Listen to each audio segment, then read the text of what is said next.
कर दिया। तो मैं कहता श्रम शक्ति गाँव की सफाई उसके दाम में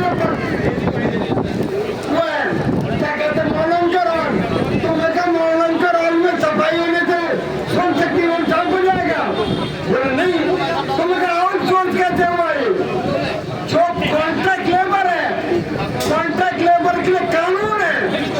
तो ये कानून को लेबर मंत्रालय जो पूरे देश के लिए कानून बनाता है आज खुद अपने कानूनों की धज्जियां उड़ा रहा है।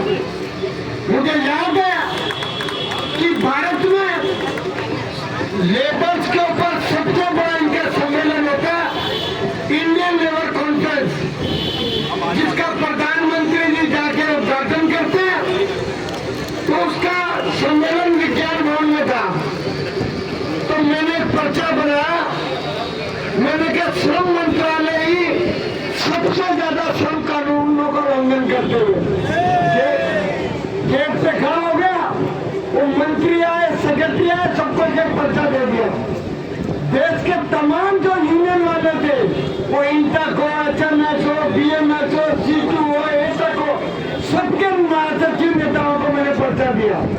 मैं कहूँ तुम अंदर जाओ, कॉन्ट्रैक्ट लेबर की बात को जबरदस्त तरीके से उठाओ। कॉन्ट्रैक्ट का मतलब क्या? अगर वाटर कूलर में पानी भरने वाला काम है वो टेम्परेरी नेचर का काम है। कहीं पर मेरा वो टेम्परेरी टूट होगी, सफेदी होगी, जिसको हम कहते हैं अस्थायी प्रकृति का काम। तो अस्थायी प्रकृति के काम में कॉन्ट्रैक्ट हो सकता है। तो जब आपको पता जो काम सालों साल चलेगा, लगातार चलेगा, सस्टेन के लिए जरूरी है, उसमें तमाम तरह का कॉन्ट्रैक्ट सिस्टम गैर कानूनी है। तो हमारी लड़ाई कानून के खिलाफ गैर कानूनी लड़ाई, जो ये VCO या श्रम मंत्रालय का मंत्री हो या प्राइम मिनिस्टर ऑफिस हो। मैं आपको एक और घटना बताऊं। राष्ट्रपति भवन में ठेका होना था सफाई कर्मचारियों का।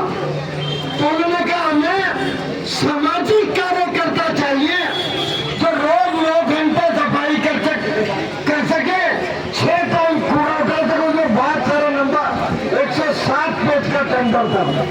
मैंने कहा हमारे प्राइम मिनिस्टर साहब भी सामाजिक कार्यकर्ता लिखते हैं, तमाम मंत्री MP सब सामाजिक कार्यकर्ता लिखते हैं। तो कैसे भी जो वर्कर में शामिल हो सकते हैं, क्या इनके ऊपर भी टेंडर की एप्लीकेशन लागू होगी, पात्रता लागू होगी? तमाम लोग चुप। तो आज किस तरह गैर कानूनी काम को आज ये हमें बता रहे हैं कि ये आपका हक नहीं है। आप इनसे पूछो। एक स्टील अथॉरिटी ऑफ इंडिया 5 जजों की बेंच ने एक जजमेंट दिया।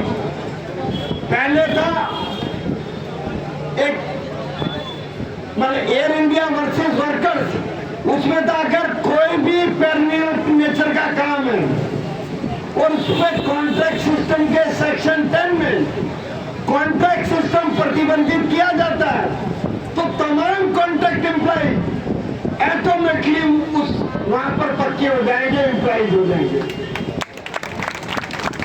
2002 में क्योंकि नया दौर था, एक जस्टिस कृपाल आए, बोले नहीं ये गलत है, ये जजमेंट मालिकों के ऊपर अत्याचार है।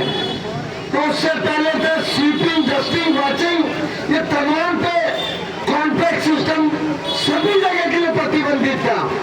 तो आप सफाई के काम में, आप ये इसका चौकीदार के काम में कॉन्ट्रैक्ट सिस्टम नहीं लगा सकते। तो उस जजमेंट के बाद आज सभी जगह कोई भी मंत्रालय चले जाओ, किसी भी दफ्तर में चले जाओ, किसी भी सड़क में चले जाओ, इवन मंदिर गुरुद्वारे में चले जाओ, वहां भी कॉन्ट्रैक्ट सिस्टम आ गया। पहले जो दिल्ली में दिल्ली गुरुद्वारा प्रबंधक कमेटी थी, उसके एम्प्लॉइज होते थे, उनकी अपनी यूनियन होती थी, वो उन पर डिमांड करते थे मुझे 4था वेतन है, 5वां वेतन है, 6वां वेतन है दो। और अब उन्होंने भी कॉन्ट्रैक्ट सिस्टम रखना शुरू कर दिया।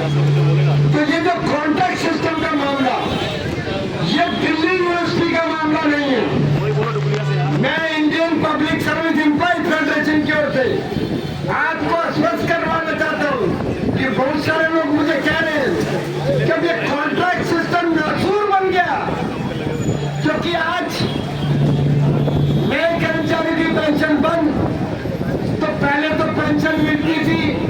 लड़का नहीं कमाता तो फिर भी दान रोटी खा के गुजारा कर लेते थे। और पिताजी की पेंशन नहीं, बेटे को रोजगार नहीं, तो आज ये उनके लिए नासूर बनता जा रहा है। मंत्रालयों में मैं यहाँ की बात नहीं कर रहा, कॉन्ट्रैक्ट पर लगाने के लिए 1-1 लाख रुपया लेते हैं। अगर वो 1 लाख रुपया नहीं देता तो उसको हर महीने और उसके 5-6 हजार रुपये वापस लेते हैं। तो एक शख्स ने प्लान कर दिया कि 2 तरह के कैमरे खरीदेगा, एक गुप्त कैमरा, एक ओपन कैमरा। जो वर्कर ओपनली स्टेटमेंट देंगे उनकी ओपनली ले देंगे, जो लोग छुप के देंगे उनके हम छुपे तौर पर लेकर इनको गवर्नमेंट एक्सपोज करेंगे। तो मैं समझता हूँ आज